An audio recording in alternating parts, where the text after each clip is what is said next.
दुनिया इस वक्त बारूद के ढेर पर बैठी है। मिडिल ईस्ट में छिड़ी जंग ने न केवल भूगोल बदल दिया बल्कि इसका सीधा असर अब आपकी जेब और निवेश पर भी पड़ रहा है। आज 6 मार्च 2026 की सुबह सराफा बाजार से जो खबरें आ रही हैं उन्होंने निवेशकों के पसीने छुड़ा दिए हैं। एक तरफ ईरान इजराइल के बीच भीषण युद्ध की आग धलक रही है तो दूसरी ओर सोने और चांदी की कीमतों में बड़ी गिरावट आई है। सबसे पहले बात करते हैं कीमती धातुओं की।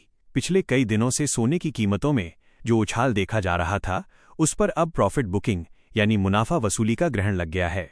आज 6 मार्च की सुबह राजधानी दिल्ली में 24 कैरेट सोने की कीमत घटकर 1,63,220 रुपये प्रति 10 ग्राम रह गई है। अगर कल यानी 5 मार्च की बात करें तो दिल्ली के सराफा बाजार में सोना 4.4% यानी सीधे 7,600 रुपये टूटकर 1,65,200 रुपये पर बंद हुआ था। बाजार जानकारों का मानना है कि अमेरिका, इजराइल और ईरान के बीच बढ़ते तनाव की वजह से सुरक्षित निवेश के लिए सोने की मांग तो बढ़ी थी, लेकिन ऊंचे स्तर पर निवेशकों ने भारी मुनाफा वसूली शुरू कर दी, जिससे कीमतों में यह गिरावट देखी गई है। शहरों के हिसाब से देखें तो दिल्ली, जयपुर और लखनऊ में आज 22 कैरेट सोने की कीमत 1,49,440 रुपये है, जबकि 24 कैरेट का भाव 1,63,220 रुपये प्रति 10 ग्राम पर बना हुआ है। वहीं मुंबई, चेन्नई और कोलकाता की बात करें तो यहां कीमतें थोड़ी कम है।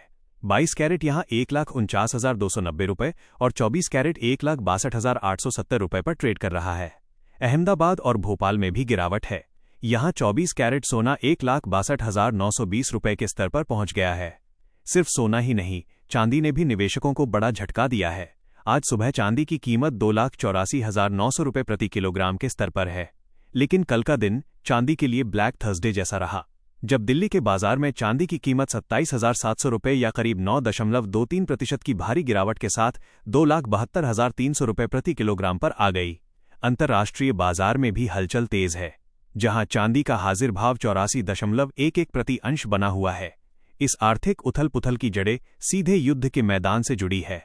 28 फरवरी 2026 को वो हुआ जिसने पूरी दुनिया को हिलाकर रख दिया। इजराइल और अमेरिका ने ईरान के खिलाफ खुली जंग का ऐलान करते हुए भीषण एयर स्ट्राइक की।